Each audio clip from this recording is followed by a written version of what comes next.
Good morning students. Start करते हैं next part इसका। एक्सरसाइज 8.2 में आपके कुछ कॉन्सेप्ट्स आएंगे इंक्रीज और डिक्रीज से रिलेटेड। तो इंक्रीज और डिक्रीज से रिलेटेड जो कॉन्सेप्ट हमारे हैं इस एक्सरसाइज से रिलेटेड वो हम क्लियर कर लेते हैं। इंक्रीज या डिक्रीज का मतलब होता है बढ़ना या घटना। अगर आपके पास एक ओरिजिनल अमाउंट है, मान लो आपके पास ओरिजिनल अमाउंट थी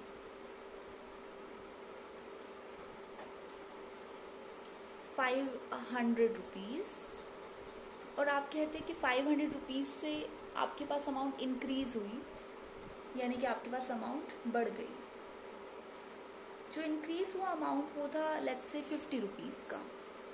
50 रुपीज़ आपके पास इंक्रीज़ हुए। पहले आपको पॉकेट मनी 500 रुपीज़ मिल रही थी, बट आपको इंक्रीज़ हो गया 50 रुपीज़, अब आपको ज़्यादा मिलने लग गया। अगर आपको ये चेक करना है कि आपको कितने % का इंक्रीमेंट हुआ, वो हम कैसे पता लगाएंगे, जिसे हम कहते हैं इंक्रीज परसेंटेज। इंक्रीमेंट परसेंटेज या इंक्रीज परसेंटेज कैलकुलेट करना होगा तो क्या करेंगे? इसके लिए हमेशा जब भी जो अमाउंट आपका इंक्रीज हुआ है, मैं यहाँ लिख रही हूँ इंक्रीज अमाउंट, उसको आप 100 से मल्टीप्लाई करते हैं। परसेंटेज कैलकुलेशन के लिए हम हमेशा 100 से मल्टीप्लाई करते हैं और डिवाइड करेंगे ओरिजिनल अमाउंट से, जो भी आपका ओरिजिनल अमाउंट था। मैंने ओरिजिनल अमाउंट से उसको डिवाइड किया। फॉर एग्ज़ाम्पल यहाँ पर आपके 50 रुपीज़ इंक्रीज़ हुए थे, मैंने 50 को मल्टीप्लाई किया 100 से और डिवाइड किया जो भी आपका ओरिजिनल अमाउंट था, which is like 500 rupees. Double zeros cancel हुए, 5 से आप 5 कैंसिल कर सकते हैं, यहाँ पर आपके पास 10 बचेगा। सो इसका मतलब है आपकी अमाउंट में 10% का इंक्रीमेंट हुआ है। पहले आपके पास 500 रुपीज़ थे, 10% इंक्रीज हो गया, आपके पास अमाउंट हो गया है 50 रुपीज़। इस क्वेश्चन को हम दूसरे तरह से भी ले सकते हैं। हम कह सकते हैं कि पहले मेरे पास जो अमाउंट था वो था 500 रुपीज़, लेकिन अब मुझे मिलने लगा है, ये मेरा ओरिजिनल अमाउंट है, जो रिवाइज्ड अमाउंट है मतलब इंक्रीमेंट के बाद मुझे मिलने लगा है 550 रुपीज़। तो इंक्रीमेंट कितना हुआ? इंक्रीमेंट हुआ 550 में से 500 आप माइनस करेंगे तो आपका इंक्रीमेंट आ जाएगा 50 रुपीज़ का। अब इंक्रीमेंट का अगर आपको परसेंटेज कैलकुलेट करना है तो जितना अमाउंट आपका इंक्रीज़ हुआ जो कि 50 रुपीज़ था, 50 मल्टीप्लाई करेंगे 100 से, डिवाइड करेंगे जो भी आपका ओरिजिनल अमाउंट होगा, राइट? ये कॉन्सेप्ट है आपका इंक्रीमेंट से रिलेटेड, जिसमें आप इंक्रीमेंट का परसेंटेज कैलकुलेट करते हैं। ऐसे ही होता है डिक्रीज अमाउंट के साथ डिक्रीमेंट, यानी कि अगर अमाउंट आपका डिक्रीज हो गया, फॉर एग्जांपल आपका जो ओरिजिनली अमाउंट जो आपको मिलता था वो था 7000, मे बी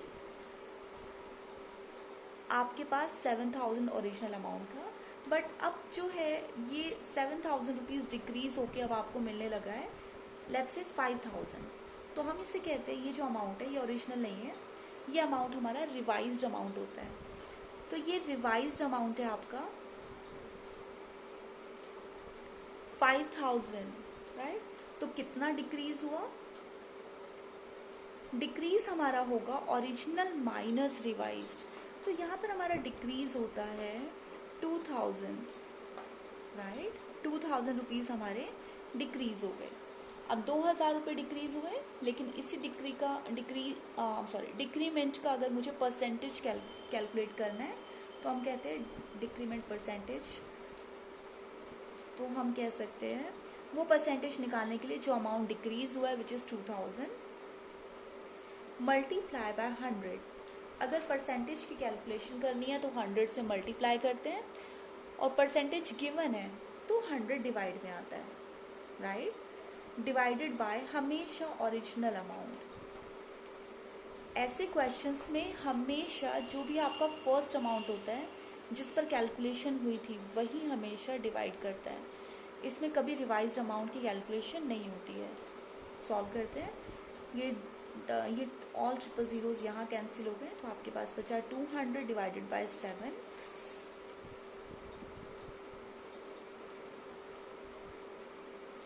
समथिंग कुछ आएगा परसेंटेज में, समथिंग अराउंड 28%, राइट? तो ये था, जब अमाउंट डिक्रीज हुआ है तो डिक्रीज का डिक्रीमेंट परसेंटेज कैसे कैलकुलेट करेंगे। ये दोनों कॉन्सेप्ट इंपॉर्टेंट है, इंक्रीज और फिर इंक्रीमेंट परसेंटेज, डिक्रीज एंड फिर डिक्रीमेंट परसेंटेज। सेम इसी तरह से हमारा कॉन्सेप्ट चलता है टैक्स का। एक तरफ टैक्स होता है तो दूसरी तरफ डिस्काउंट होता है। आपने कोई ऑब्जेक्ट परचेज किया, वो ऑब्जेक्ट था आपका मान लो 500 रुपीज़ का था, उसके ऊपर प्राइस लिखा हुआ था 500 रुपीज़। इसे हम कहते हैं मार्क्ड प्राइस। ये है मार्क्ड प्राइस। पहले मैं आपको डिस्काउंट का कॉन्सेप्ट बता रही हूँ। डिस्काउंट के कॉन्सेप्ट में अगर आपको मार्क्ड प्राइस दिया हुआ है और फिर आपको ये बताया हुआ है कि इस पर डिस्काउंट आपको मिलेगा 10% का, तो डिस्काउंट का परसेंटेज गिवन है विच इज़ लाइक 10%। और अब आपसे कहा जा रहा है कि अब आप कैलकुलेट करिए कि वो जो जिस पर 500 रुपये का प्राइस पड़ा हुआ है उस पर कितना मुझे अमाउंट पे करना होगा, जिसे हम कहते हैं सोल्ड वैल्यू, या फिर मैं सेल प्राइस लिख देती हूँ, सेल प्राइस। तो सेल प्राइस की कैलकुलेशन का मतलब है मार्क्ड प्राइस में से हम उसका 10% का डिस्काउंट हटा देंगे। तो सेल प्राइस यानी कि जितना भी मार्क्ड प्राइस है उसमें से डिस्काउंट माइनस किया जाता है। इस कॉन्सेप्ट को करना है। इसके बाद जो नेक्स्ट पार्ट आता है आपका वो आता है टैक्स का। टैक्स भी सिमिलर कॉन्सेप्ट है। जब आपको मार्क्ड प्राइस गिवन होता है, लेट्स से मार्क्ड प्राइस दिया हुआ है 500 रुपीज़ और उस पर टैक्स गिवन है फॉर एग्जांपल 2% का कोई टैक्स गिवन है, तो ऐसे में वो किस अमाउंट पर बेचा जाएगा, यानी कि उसका सेल प्राइस क्या होगा। ऐसे केस में उसका सेल प्राइस होगा मार्क्ड प्राइस प्लस टैक्स, यानी कि जो भी उसका मार्क्ड प्राइस आएगा उसमें उसका हम टैक्स ऐड कर देंगे, तो मेरे पास सेल प्राइस आ जाएगा, राइट। तो डिस्काउंट और टैक्स ये दोनों एक दूसरे के ऑपोजिट कॉन्सेप्ट है। अगर सेल प्राइस होता है, मुझे डिस्काउंट के केस में कैलकुलेट करना है तो मैं डिस्काउंट माइनस करती हूँ, लेकिन टैक्स अगर मुझे कैलकुलेट करना है तो मैं टैक्स को ऐड करती हूँ। अब डिस्काउंट से रिलेटेड कुछ क्वेश्चंस देखते हैं, जैसे यही वाला क्वेश्चन सॉल्व करते हैं। क्वेश्चन कहता है मेरा मार्क्ड प्राइस 500 रुपीज़ है, 10% का डिस्काउंट है, तो आप क्या करेंगे, डिस्काउंट माइनस करेंगे। मार्क्ड प्राइस है 500 रुपीज़ का, डिस्काउंट है 10% का, लेकिन ये 10% किस पर मिलता है डिस्काउंट, ये डिस्काउंट हमेशा मुझे मार्क्ड प्राइस पर मिलता है, 500 रुपीज़ पर मिलता है, यानी कि 10% ऑफ 500।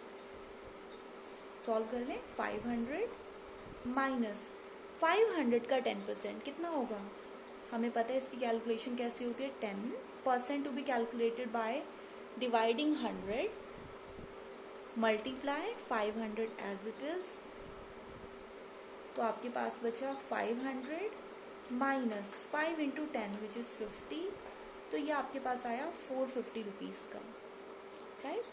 तो ये क्वेश्चन का फर्स्ट टाइप है जिसमें आपको मार्क प्राइस गिवन होता है, डिस्काउंट का परसेंट गिवन होता है और आप कैलकुलेट करते हैं सेल प्राइस। लेकिन सभी क्वेश्चन इस फॉर्मेट के नहीं आते हैं।